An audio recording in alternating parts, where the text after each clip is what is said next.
INSiiGHTS Sports Talk. 1, 2, talk and talk. INSiiGHTS Sports Talk. Traveling the country for the biggest stories in collegiate sports. Bringing you the news that will impact every college athlete in America. From the Ivy League to the SWAC, Big Sky to the Big Ten, Notre Dame to Grambling U, Miami or Maine. No university is too big, no college too small. We tell it all. INSiiGHTS Sports Talk with your hosts, the coach, Mickey Clayton and Clayton Smith. They're bringing you insight on all the latest stories from all the biggest names in collegiate sports. Join us for the next 60 minutes for INSiiGHTS Sports Talk. The sports talk show, of a different kind.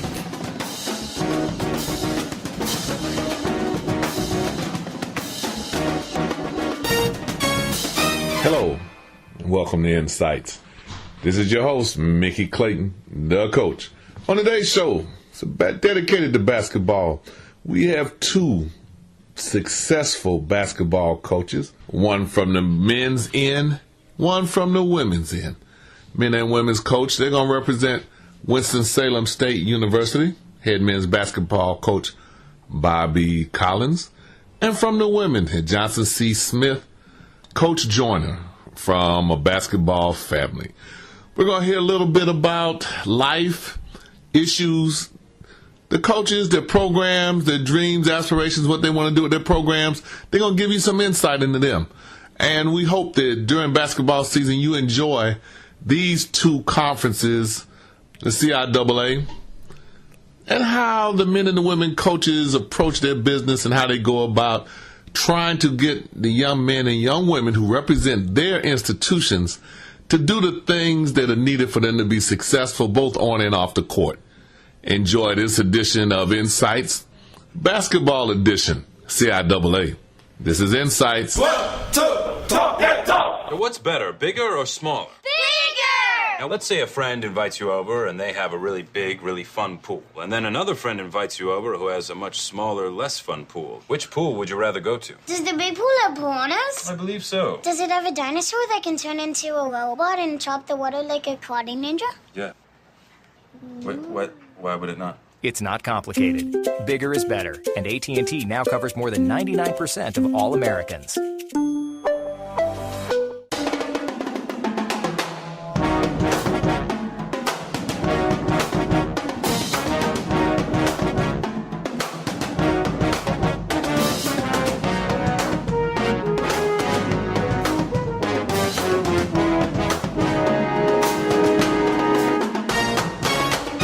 How you doing? It's Santana Moss, one of Carroll City Finest, and wide receiver of the Washington Redskins.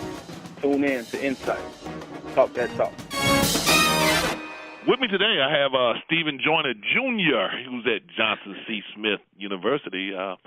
He's the new women's head basketball coach there. He's new in a sense that he's been there for a season, but he's not new because his name has been all over North Carolina and all through the basketball family. He has father and cousins and nieces, nephews, and everything, just all the way through the basketball thing.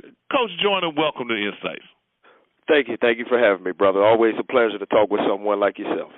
Oh, man, the pleasure is being able to see a young coach like you that's coming along and being able to be born pretty much into basketball family. Kind of tell us a little bit about what that means in North Carolina to be a Joyner, because everybody doesn't understand that. Tell them what that means, Coach.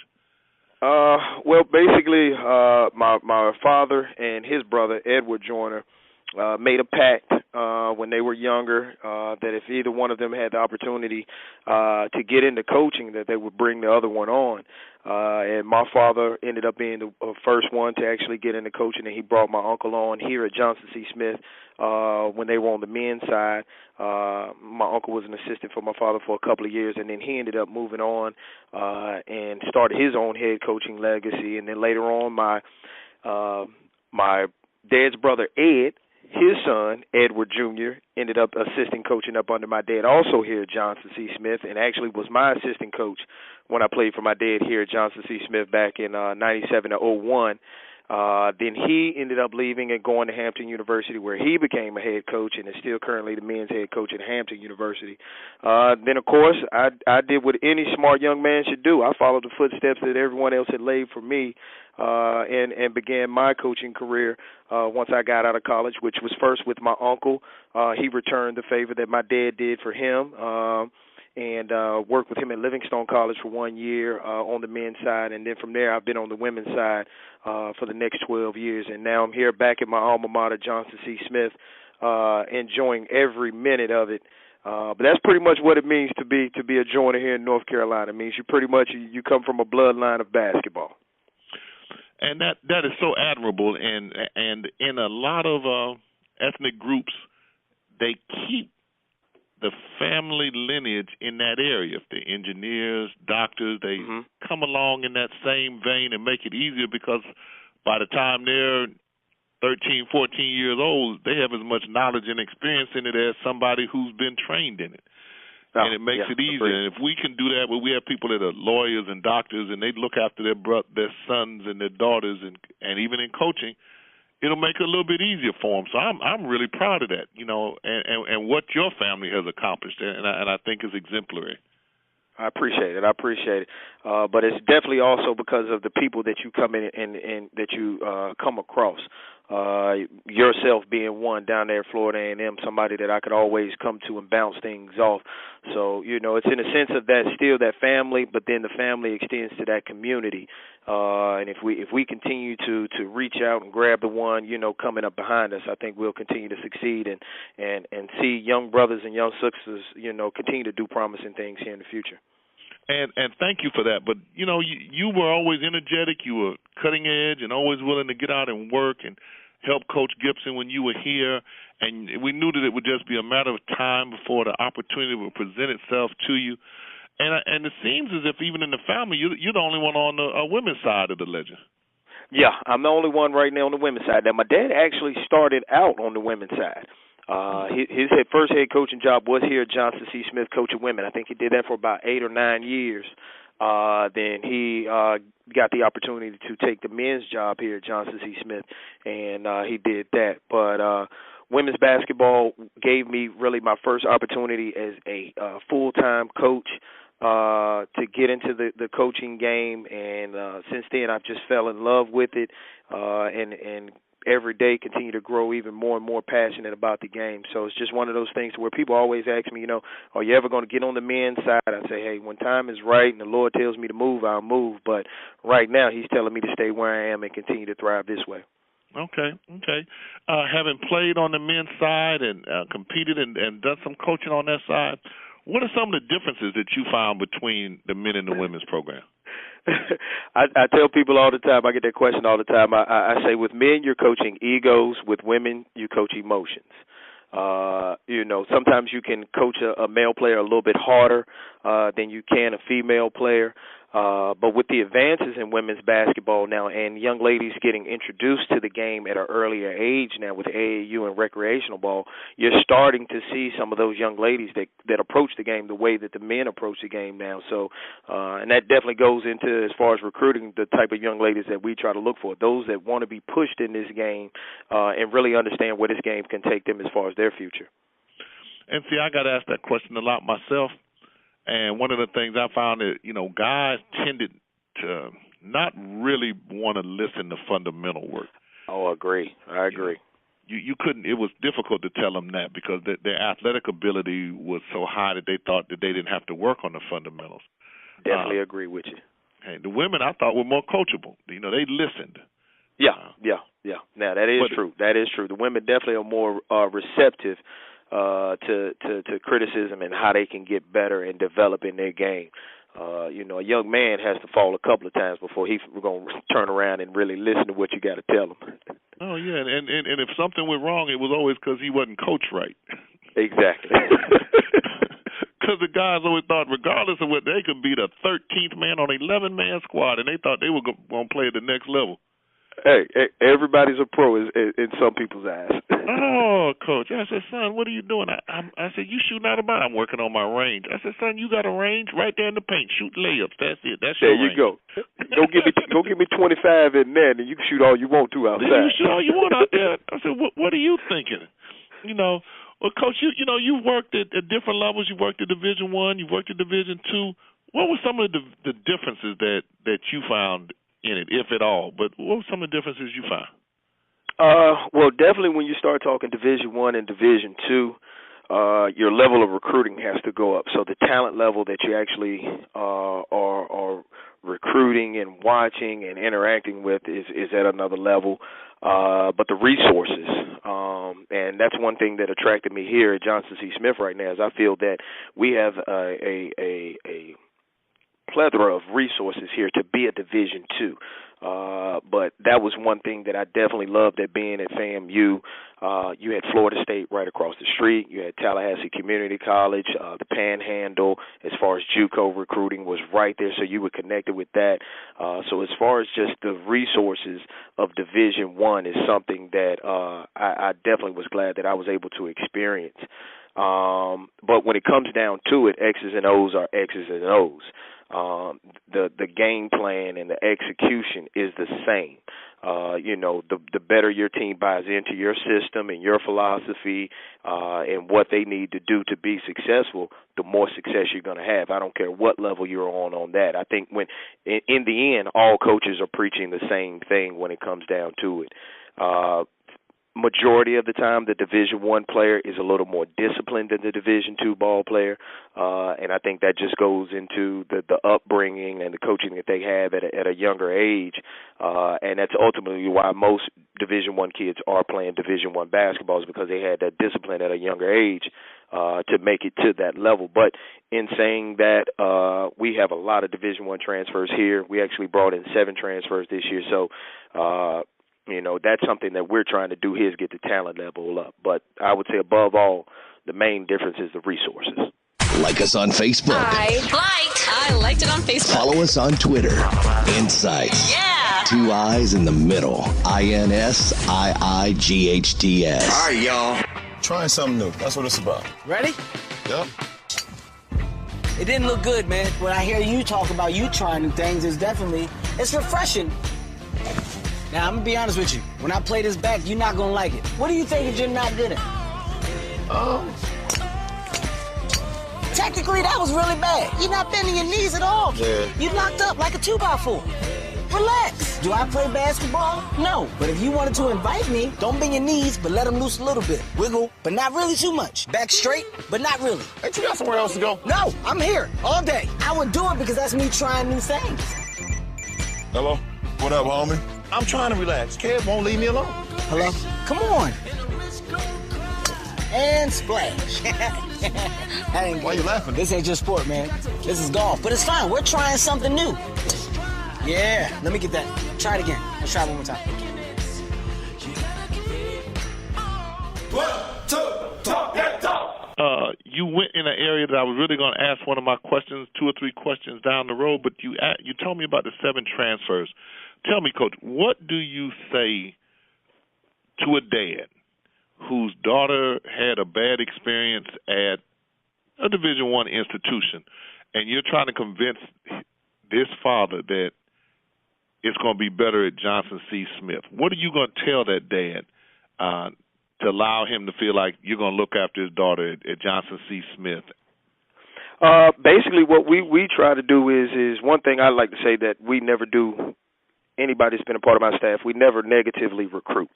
So, of course, when the kid comes in and begins to tell us about their experience, we let the kid speak on that, and then we don't comment any further as far as to, I know this coach should have did this and that and the other. We just let the kid voice their opinion. But the main thing that we try to let them understand is that this is a nurturing family environment that we have here, and that your child will basically be coached and watched over by a parent-type coaching staff here.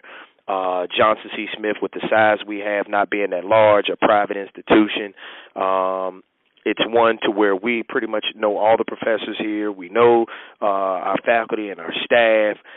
It's nothing for us to run up to a dorm and go check your dorm room and things like that if we need to. But it's one of those things to where we always tell the kid, you know, we're going to respect you, treat you the right way that you need to be treated, give you an opportunity that you felt that you did not have at your former institution.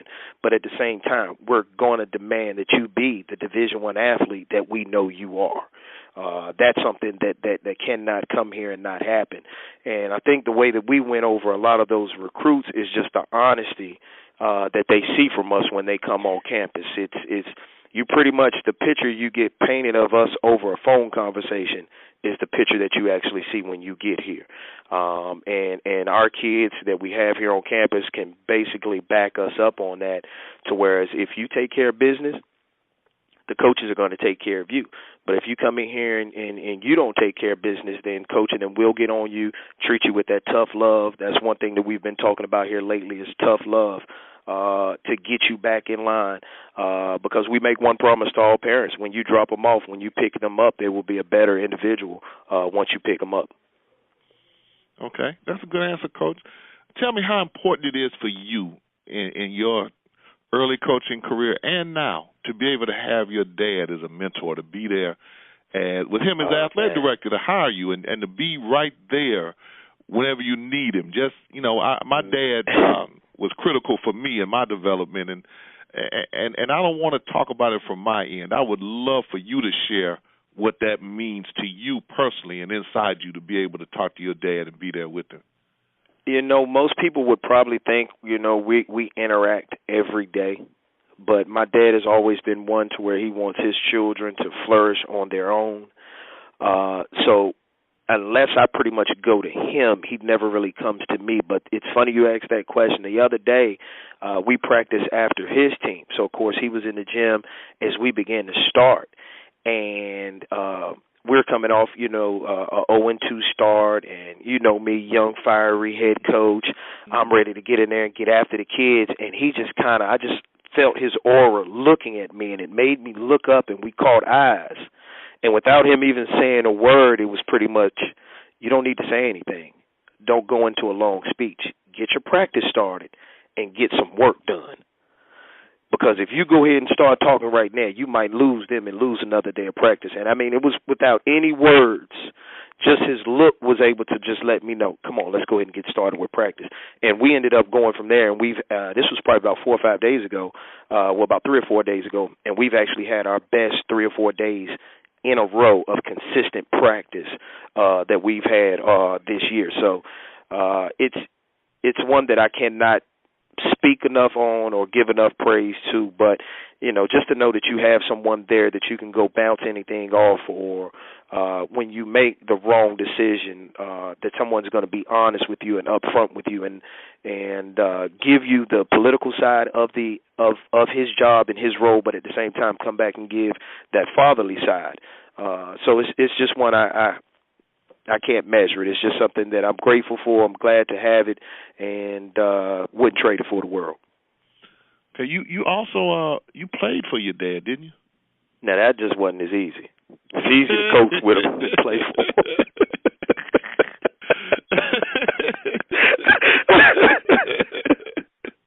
You sound like my daughter's about playing for me.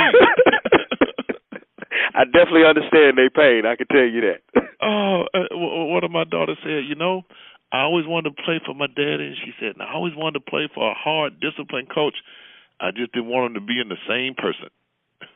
No, that's right. I know exactly what she's saying. Again, that's one I wouldn't trade for the world.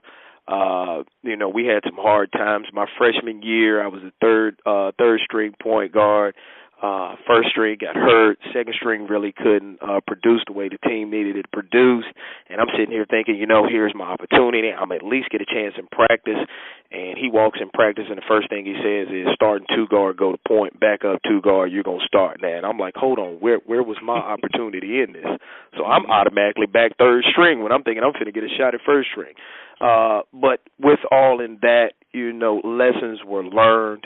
I definitely would not be the man I am. I don't think I would be sitting in the seat I am right now if I did not play for my father in college, because that's such an important time for a young man.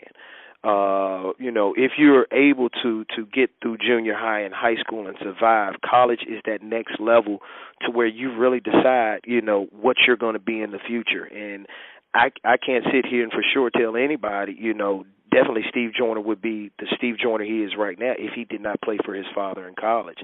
And in the end, I ended up being the senior point guard, my starting point guard my senior year that won the first ever CIAA championship for Johnson C. Smith. And, that's something that no one can ever take from us. And we've actually had the opportunity now to win not only as coach being the father, son being the player, but also me being his assistant coach on the men's side, winning a CIAA championship also. 1, 2, talk that talk. 15 minutes could save you 15% or more on car insurance. Everybody knows that. Well, did you know that Old MacDonald was a really bad speller? Your word is cow. Cow. Cow. C-O-W-E-I-E-I-O. Dag nabbit. Geico. 15 minutes could save you, well,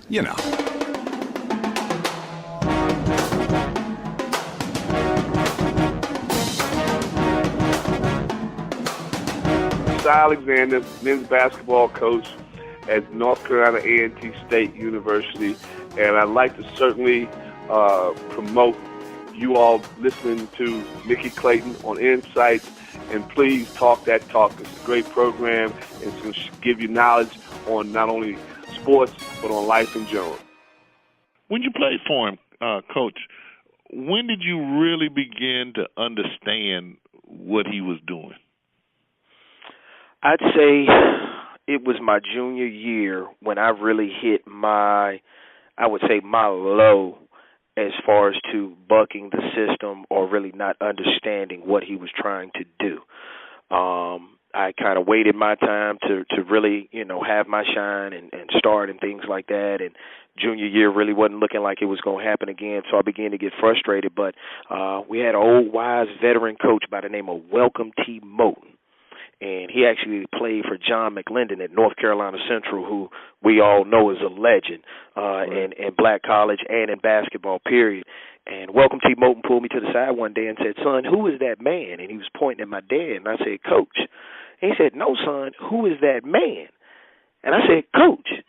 And he said, "That's what you have failed to understand. Before that is coach, son, that is your father.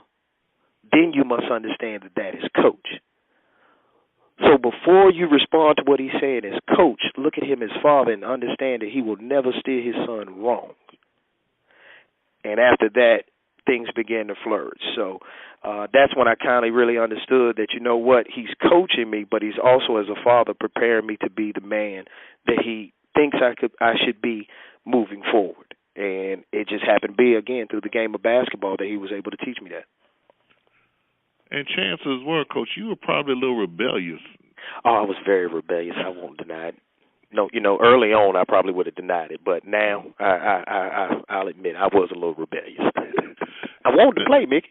Yeah, and I understand that. And see, there's always something that I tell people all the time. And as coaches, the most successful coaches, of which you are one, realize a lot of times you go through things in life not for you, but to help other people go through them. And I am you're learning going that right through now. it. You see it in some of your players. Yeah. And you're like, so you instantly relay back to your own experiences, which allows you an opportunity to communicate with them in a way that another coach might not be able to. I definitely agree with you. I definitely agree with you 110%. If you were coach, there's a little thing that we do on our show that we ask, and with you this might be interesting. We ask for you to go back and just take everything that Steve Joyner Jr. knows right this minute and go back and talk to that 10-year-old rebellious, hard-headed Stephen Joyner Jr. that didn't want to listen and do things his own way. If everything that you do now, you could go back and talk to yourself and tell you something that would prepare you for what lays ahead, what would you say to yourself? Don't rush to get old, because you're going to do it anyway.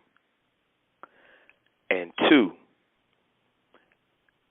they call the old wise and the young dumb for a reason, because the old have been there and done that, and the young are trying to get where the old are. That's what I would tell them. Okay, those are good words, Coach. I have one more question I would like to ask you, and that was, if you could talk to your dad and tell him something about you and what you've learned from him, what would you tell him? I would tell him basically that everything I do is to show him my appreciation for what he has done for not only me, but my brother, my sister, my mother, my cousin Buck, who's up at Hampton now, and for all of the student athletes and just regular students that he's come across through his lifetime, is to continue his legacy, but at the same time build on the Joyner legacy as a whole. And that, if it wasn't for him, I definitely would not be where I am. And that's just not saying, him being a coach and things like this, but him being the man that he is and always has been in raising myself and my brother and my sister. Just let him know that we're very appreciative of it, and that, in my everyday work, I try to basically simulate who I believe and know he is and try to be better. Ladies and gentlemen, I have with me today Bobby Collins, and I've known Bobby for a while, and he's a highly successful coach at Winston-Salem State University. Got his first head coaching job at Division I MEAC conference with Hampton University. And Bobby, first off, I'd like to my condolences to you and your family with the loss of your dad. I've been through that, so let me say that first and foremost to you, that our heart and our prayers go out to you. Thank you. And know from the bottom of my heart, having experienced it, I know what it's like. And if ever needed, Mickey Clayton there for you. Thank you. I appreciate you, Mickey. And Bobby, on the other side, welcome to Insights. One of the things that we want to do on this Sports Online show is, give people an inside look of what's really going on and what things are going on behind the scenes, more than the X's and O's. But tell us a little bit, Coach. You've been on the Division I side and the Division and the Division II side. Tell us a little bit about that, because you won championships in both. Yes, I have. I got my start at Old Dominion University with Jeff Capel in '94-95, and we went to the Final 32 there and had some success. And Coach Capel was highly sought after, and after we had success there at Old Dominion, and he sent me on a golf tournament, and I went and I played, and I met Byron Samuels on the golf tournament, and he was looking for an assistant at the time, and I didn't know, but he basically said he liked the way I carried myself, and he was interested in talking to me. And make a long story short, I went over to Hampton University in '95, and I was there until 2006. Bobby, time out. This is from just a golf tournament? Yes. He basically just liked the way I carried myself, and wow. I was hitting the ball far, he was hitting it far. One of us knew where it was going, but had a good time enjoying one another's company. And wow. So he got me really a great opportunity after 1 year being into the business, being a full-time Division I assistant at Hampton University. And I was an assistant there for 7 years before I became the head coach. Steve Murphy, I was under him, and we had some success and went to the Final 32 again, beating Iowa State in 2000. And 2001, we returned back to the NCAA and only losing to Connecticut by 9. And I became the head coach in 2001-2 and was there for 4 years. In 3 out of 4 years, I was in the championship game. 2005, I was the MEAC Coach of the Year. In 2006, I won the MEAC Tournament. And that's when I made my run here at Winston-Salem State University in 2006, and I've been here now for going into my 8th season. Has it been 8 years? It's been 8 years, and wow. In the 3 years we've been able to compete, the first 5 years we were in the transition from Division II to Division I. New chancellor came in and decided to go back Division II, and we was in the CI now for 3 years. First year we won the Southern Division. The second year we won the CIAA tournament, and we were number 7 in the country. And this is last year, our third year, we finished number 12 in the country. So we have built a little powerhouse here. You know, there's a lot of legacy here with big house games, and we have done well here. Well, yes, you have, and you did well at Hampton, and you left them with a lot of talent when you left.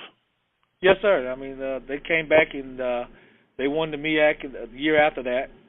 I think maybe 3 or 4 years after that, and they had some success. And Hampton has a lot of tradition there, and they have a lot of financial support, so they're able to do some things.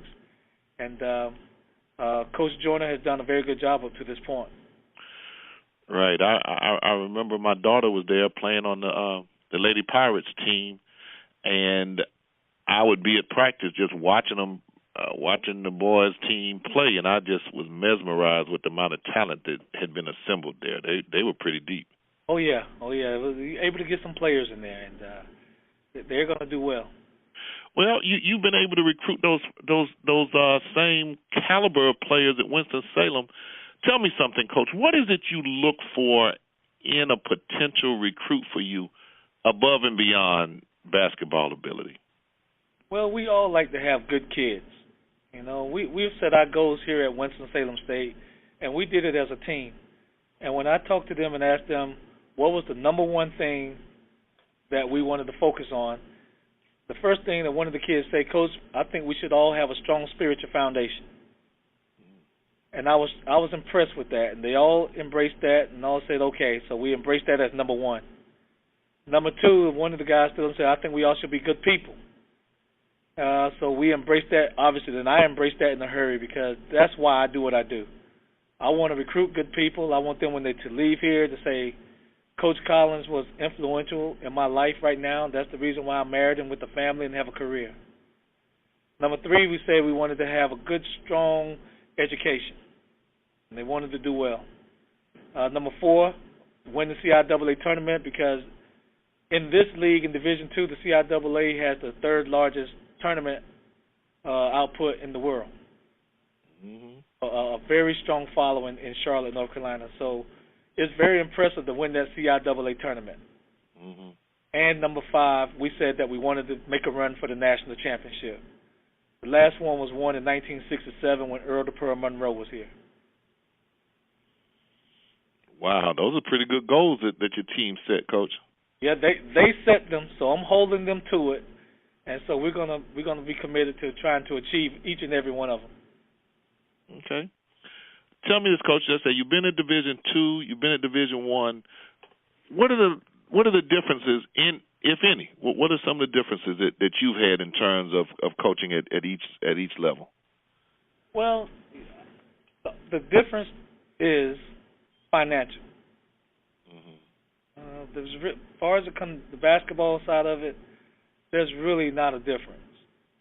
Being in the CIAA and being in the MEAC, the two that I can compare to, I don't see much of a difference when it comes to talent-wise because we do take a lot of Division I transfers. We're able to get Division I junior college kids who don't qualify for Division I.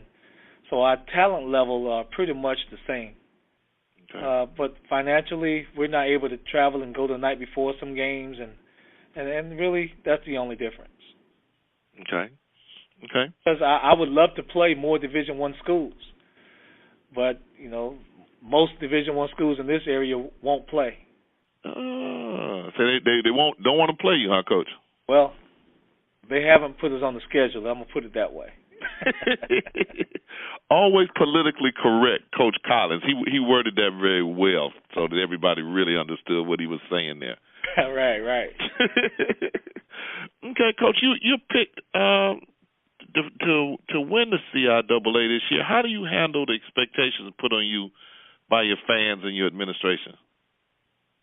Well, Mickey, I came into this business with high expectations. Being at Hampton University, there was no room for error. There was no room to have a down year.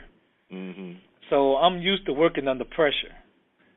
But here's the crazy thing, Mickey, is that last year I had 12 seniors. So I brought in 12 new players, and the expectations are to still win the CIAA tournament. Wait a minute, Coach.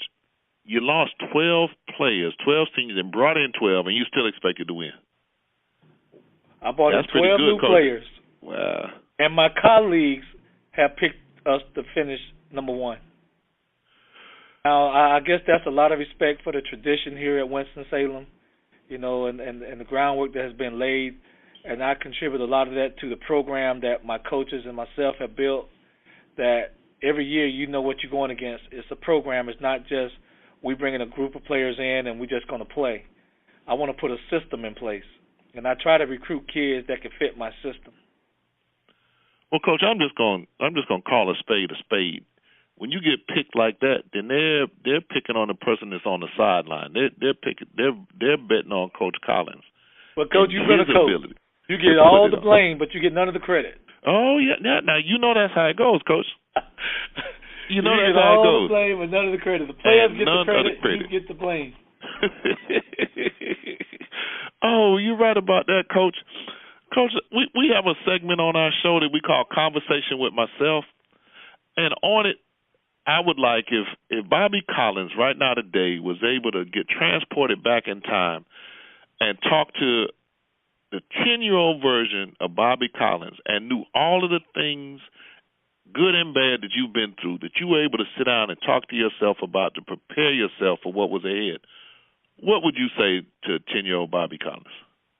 The first thing I would attack is, me as a person, beginning with me on my inner spirit.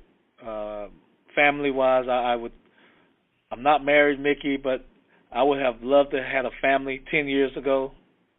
And I know sometimes I think if I would have been married and with a family, I would be much further along in this business, because it definitely would have kept me grounded and gave me more stability as a person and as a young man. That's the conversation that I would have with myself, is just trying to find myself 10 years ago. Because 10 years ago, I was the head coach at Hampton University. I was still trying to find myself as a coach. I was still trying to find myself as a person. So I would probably balance myself a lot better as far as family and being a head coach. 1, 2, talk that talk. We're signing off for now. Hope you enjoyed this edition of Insights Basketball Edition, CIAA. Stay tuned to next week. We're headed into Black History Month, and Insights has a very special edition coming up to you about Black history. Dr. Muriel Dawson, Black Archives, Florida A&M University, coming to you next week. Insights. The mic is off. Your attention, please. Stay up to date with the latest from Insights. Visit our website at INSiiGHTS.com. 2 I's in the middle, INSiiGHTS.com. 1, 2, talk that talk.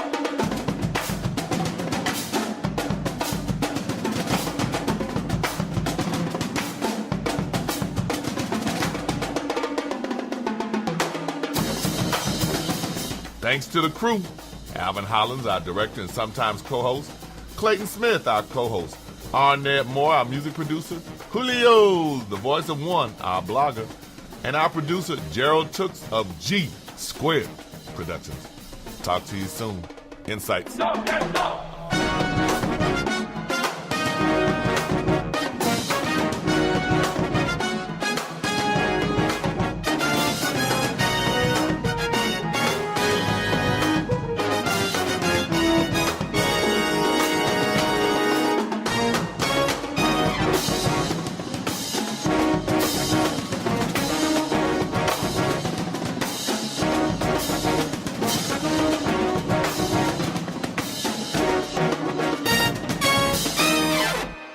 INSiiGHTS is a copyright of MAC4 Enterprises, a Florida corporation. This broadcast is produced under the exclusive ownership of MAC4 Enterprises and is the intellectual property and trademark of MAC4 Enterprises. The comments of the host and other individual speakers on INSiiGHTS represent their independent thoughts and representations.